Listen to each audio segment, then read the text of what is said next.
Dear students, welcome to our YouTube channel Vidya for Success. In this video, let us start a new lesson, that is microbes in human welfare. Yes, let us have an introduction on this lesson. Yes, children, whenever we listen to the word microorganisms, we will be get feared, right? So because we always think like microorganisms are pathogens, they cause us different diseases. So this is the main concept what we have in our mind. So obviously some of the pathogens are microorganisms, but that is not true always. That means not all microorganisms causes diseases. So of course there are some species, they are pathogenic to human being and to plants and some other animals, but there are some species of microorganisms, they are very useful to us.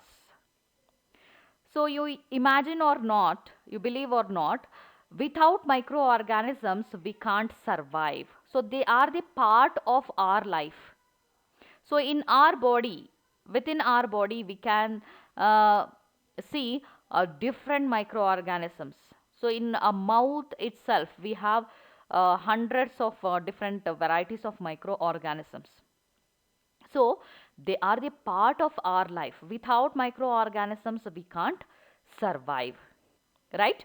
So microbes are the major components of biological systems on the earth. So like how we have macroscopic organisms like plants and animals, so together with those macroscopic organisms, we have one of the major component of the biological system. Those are nothing but microbes. Clear? So can we able to see the microbes with the naked eye? No, right? So they are microscopic organism. It is not possible to observe them with our naked eyes because they are microscopic. With the help of microscope, we can observe the microorganisms. So we have already discussed about the biological classification in our first PU, right? So in which kingdom we can see microorganisms? So you take the first kingdom, that is the kingdom Monera. So there we have microscopic organisms. That means the Monera consists of prokaryotic organisms, right? In Protista also we have unicellular eukaryotic organism. So those are also microscopic. And if we come to the fungi, so in fungi also we have many species, they are microscopic. And if you come to the plant kingdom, so there some of the primitive plants are microscopic, right? So microscopic organisms are present in many kingdom. What is the habitat of these microbes? Where we can see these microorganisms? So these microbes are present everywhere. So they are present in soil, some are present in water, some are in air, some are inside our bodies. So in each and everywhere we can see some or the other kind of microorganisms, right? So everywhere we have microbes, so they are playing very important role in each and every place. Then some are present deep inside the geysers. So you can't just imagine. So microorganisms are such a organism, they can survive even in the thermal vents. That means where the temperature is high, where other living organisms can't survive. In that place also we can see some of the microorganisms. So some species of microorganisms are present deep inside the geyser. That means where the temperature is more than 100 degrees Celsius, in that environment also we can see some microorganisms. Clear? And some of the microorganisms, they are present under the layer of snow several meters thick. So in the several meter thick snow also we can see some varieties of microorganisms, right? So because microorganisms got that kind of ability, so that some they can survive in extremes of temperature, and some they can survive in the very less temperature. So this is what about the distribution of microorganisms. So we can see the microorganisms each and everywhere. Where other organisms can't survive, in those places also we can see some microorganisms, right? So microbes are diverse. So protozoans are nothing but they are the microbes. Bacteria are microbes. Fungi are microbes. And we have microscopic plants in the kingdom Plantae. Clear? So which organisms are not possible to observe through our naked eye? They are called as microbes. Right? So this is the lesson we are dedicated to study what are the uses we are getting from the microbes. Right? Yes, let us study some of the important contributions of microbes to human welfare. So there are many products we are using daily. So those products are actually prepared by use of microbes, but we are not aware of that. What are those products? So we have some of the household products prepared by use of microbes. So there are many household products, they are actually prepared by use of microbes. So one such product is curd production from milk. So microbes, some of the microbes, they are playing very important role in the conversion of milk into curd. So we need microbes to prepare curd, right? Have you ever seen how your mother is going to prepare curd at home? What are the procedures she'll follow? So she take milk in one container and she'll add a small amount of previous day curd, and that's it. So after that, after 2 to 3 hours, the milk is going to be get converted into curd, right? So this is the simple procedure we all regularly follow at our home to prepare the curd, but we are not aware that what we are adding to the milk in order to get curd. So that small amount of curd what we are adding to the milk, that consists of lots of microorganisms. Clear? So the microorganism here converting milk into curd. What is the name of those microorganisms? So some of the microorganisms are actually present in the milk. So one of the microbe is lactobacillus. So why it is called as lactobacillus? So this is a kind of bacteria. So this bacteria actually feed on the sugar present in the milk. Sugar present in the milk is lactose, right? So because this bacteria feed on the lactose of milk, it is called as lactobacillus. And also in the milk we can see some other microorganisms. They are called as lactic acid bacteria. Clear? The short form is LAB. L-A-B. This is the short form of lactic acid bacteria. So this bacteria grow in milk and convert milk into curd. What is the name of bacteria? Lactic acid bacteria. So LAB actually grow in milk to convert milk into curd, right? So because of this bacteria only, milk is get converted into curd, right? So a small amount of curd what we add to the milk, that is named as inoculum. So the name of the curd, a small amount of curd what we are adding, that is called as inoculum. It is also called as starter culture. So why it is called as inoculum or starter culture? Because the small curd what we added, that consists of lots of microorganisms. So that actually promote the conversion of milk into curd. So because of this we are calling the small amount of curd what we are adding to the milk as a inoculum. Clear? So millions of lactic acid bacteria will be present in the inoculum. So this bacteria slowly grow in the milk, and when it increases its number, it produces acids, right? So when the acid is get produced by this bacteria, that acid partially digest milk protein. So there are lots of proteins will be present in the milk. So those milk protein will be get digested partially with the help of acids, right? So lactic acid bacteria produces acids that partially digest milk protein. So finally we will get the curd. Clear? So now you got an idea, right? So how we are going to get the curd? Because of lactic acid bacteria, because these bacteria releases acid. This acid partially digests the milk protein. So finally we are getting curd from milk. So milk is actually, sorry, curd is actually very good for health.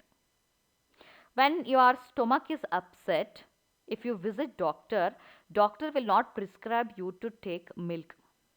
Instead of that, he'll prescribe you to take curd, because curd is very rich in nutrition. That means high nutritional value is there in curd, because these bacteria improves the nutritional quality by adding vitamin B12.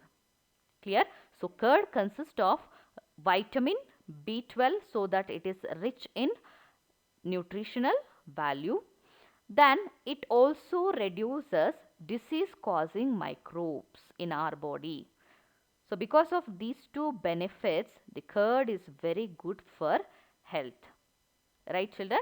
So this is a one product what we are preparing at home by use of microorganism.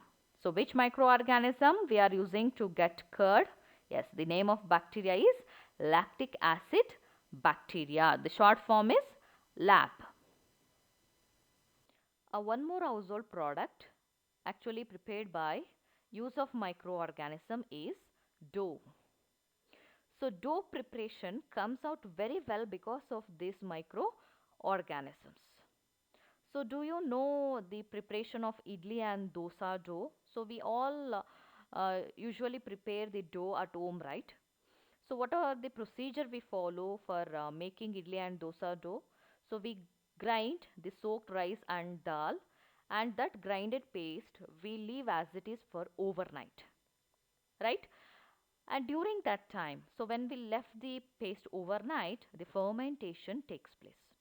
So some of the bacteria present in the uh, grinded paste will actually causes the fermentation. So as a result of fermentation, two things get releases. So small amount of alcohol, then carbon dioxide. So carbon dioxide, what is released by the fermentation, is responsible for the puffy nature of the dough. So if you open the lid in the morning, you can see the puffed up dough. Clear? So that puffed up appearance is due to the production of carbon dioxide gas. So this gas is released as a result of fermentation. So this is the byproduct of fermentation, right? So the microbes present in the atmosphere or microbes present in the soaked rice are actually reason for the fermentation. Clear? So when the fermentation occurred, carbon dioxide gas releases. So this will causes the puffy appearance of the dough. So it will comes out very well because of this microorganism. Then in the bakeries, they prepare the dough for making bread, right? So to that dough, they add baker's yeast. So you have heard, right? So the baker's yeast is commonly used in bakeries for preparing many dishes, right? So in the bread preparation, commonly they use baker's yeast.